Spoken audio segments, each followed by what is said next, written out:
Queridos e amados irmãos do canal AD Betel PE, saúdo a todos com a paz do Senhor Jesus. Queridos, é uma enorme alegria e uma honra poder estar mais uma vez aqui com vocês. Desde já gostaria de externar meus agradecimentos ao pastor André Barbosa, presidente da nossa igreja, e também parabenizá-lo pelo último domingo, que foi o dia do pastor, e também os demais pastores.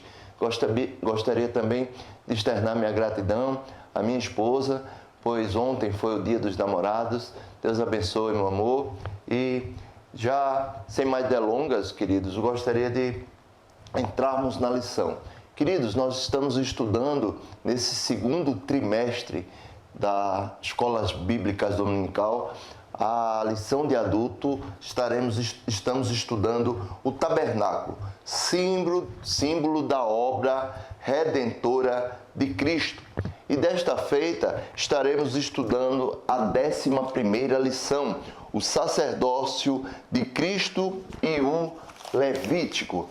Meus amados irmãos, eu queria que nesta oportunidade vocês prestassem bem atenção sobre 3 fatores: o tabernáculo, Cristo e a igreja, para que possamos entender melhor a lição, a forma didática de passá-la. Amém? A lição desta aula, ela está com seu texto inserido em Êxodo, capítulo 28 e versículo 1, Levítico, capítulo 8, versículo 22, Hebreus, capítulo 7, dos versos 23 ao 28 e primeira carta de Pedro, capítulo 2 e verso 9. Vamos fazer a leitura?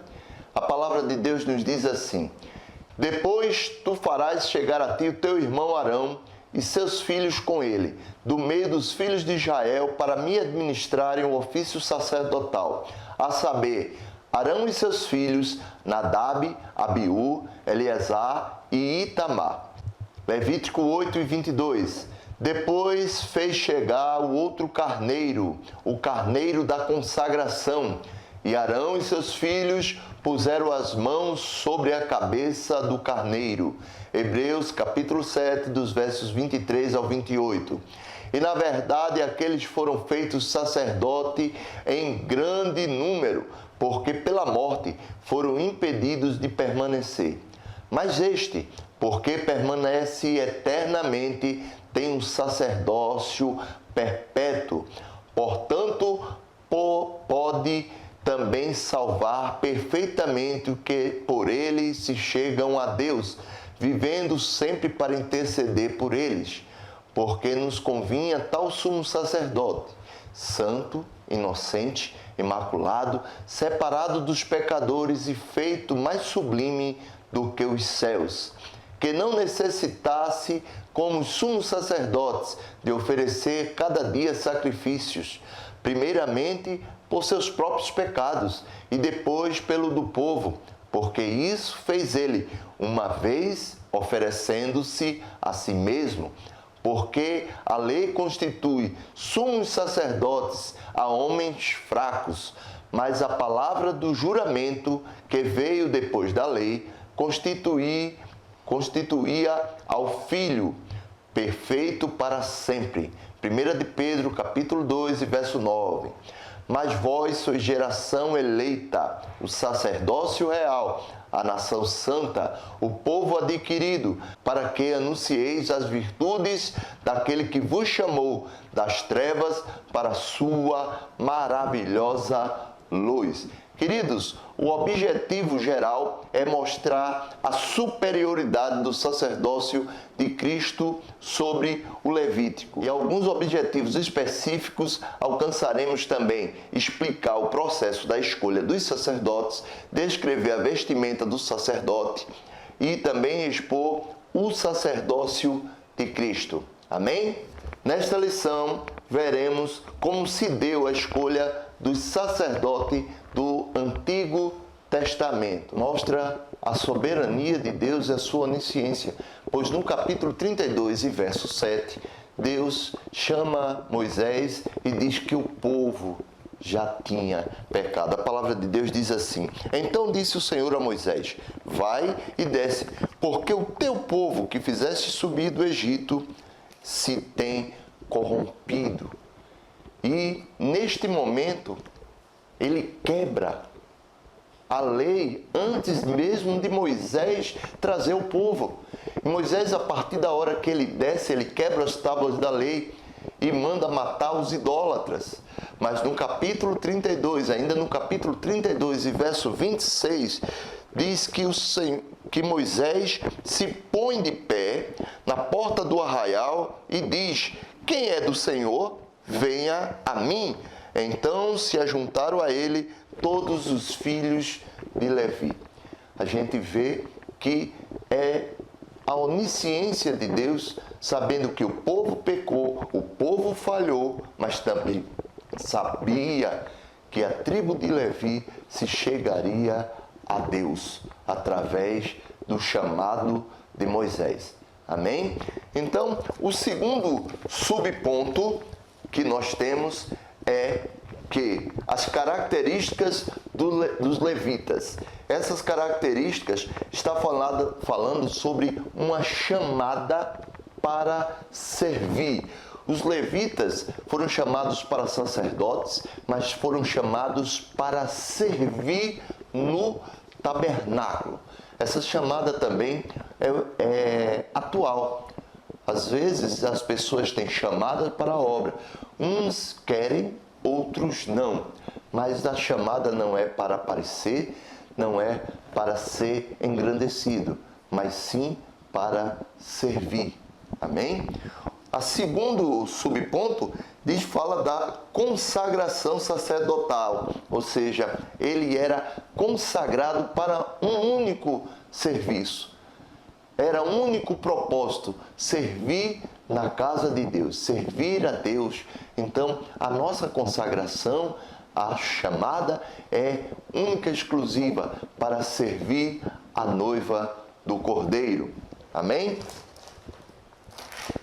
Queridos, o segundo ponto da lição vem falando das vestimentas sacerdotal. Eu queria chamar a atenção para as roupas sacerdotais. Eu não estou falando a princípio da roupa, das vestes do sumo sacerdote, mas a veste dos sacerdotes. Essa primeira parte eu não estou falando das vestes do sumo sacerdote, mas a veste de todos os sacerdotes. Ou seja, ela se dividia em 4. A parte de baixo, que era o calção de puro linho, né? Onde significava a honra da chamada. Falava também da túnica, que ela representa a palavra de Deus, onde não havia emenda. Fala também de um cinto que envolvia a túnica. Fala que nós estamos presos a esta palavra. Mas presos? Como assim? É porque nenhum ministério, nenhuma chamada, ela pode fugir da palavra de Deus.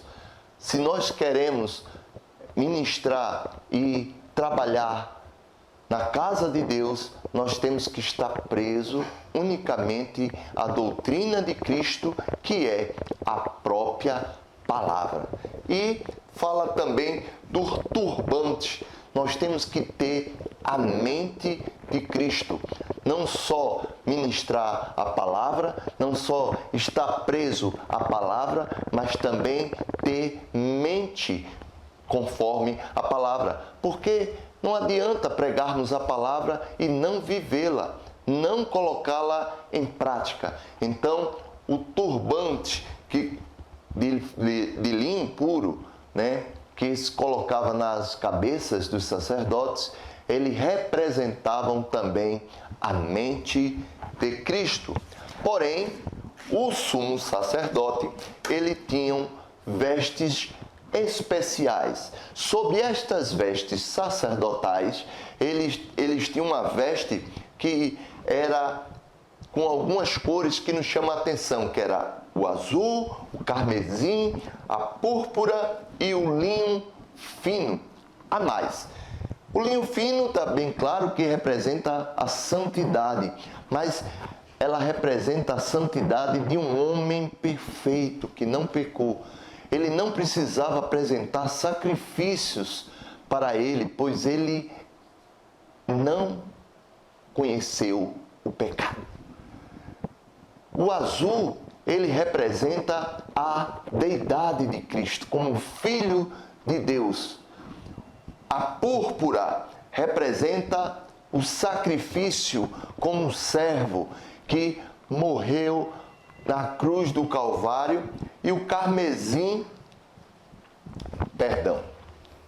a púrpura representa a realeza de Cristo como Rei Supremo, e o carmesim representa o serviço dele em prol dos nossos pecados, o sangue que foi derramado pelos nossos pecados. Você deve perceber que está falando dos 4 evangelhos, ou seja, o evangelho de Mateus, onde ele é o rei, o evangelho de Marcos, onde ele é o servo sofredor, o evangelho de Lucas, onde ele é o homem perfeito, e o evangelho de João, onde ele é o Filho de Deus. Queridos, terminando essa segunda parte, você deve perceber que as vestes do sumo sacerdote já aponta para Cristo. Mas agora, no terceiro ponto, vamos falar sobre Jesus, o sacerdote perfeito. O sacerdote da ordem de Arão era um sacerdócio, irmãos, imperfeito. É tão imperfeito que quando Jesus veio, quando Jesus nasceu, capítulo 3 de Lucas, capítulo 3 e verso 2, ele informa que existiam 2 sumos sacerdotes, Anás e Caifás. E queridos, em nenhuma parte da Bíblia mostra que era para ser estabelecido 2 sumos sacerdotes, mas um só. Mas a imperfeição humana, a falha do homem, já faziam 2 sumos sacerdotes para agradar o homem. Então, Jesus veio numa época onde estava tudo ao contrário. O trabalho do templo estava corrompido. As pessoas já não levavam os animais, eles já compravam, já se negociava.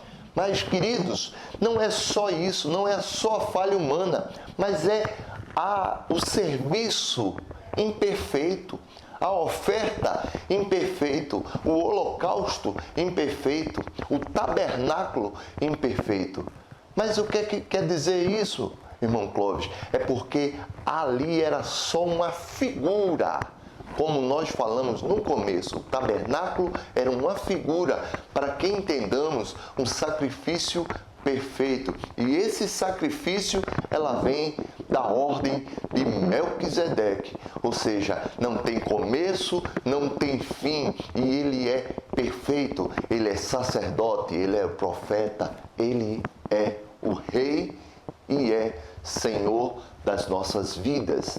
E ele fala de Jesus Cristo, que morrendo na cruz do Calvário, ele foi não só o sumo sacerdote, mas ele foi o tabernáculo, ele foi a oferta e ele foi o sacrifício perfeito, pois sobre ele levou todos os nossos pecados. Ele levou sobre si aquele castigo que não nos traria paz. Através do sacrifício de Cristo, ele trouxe uma paz perfeita.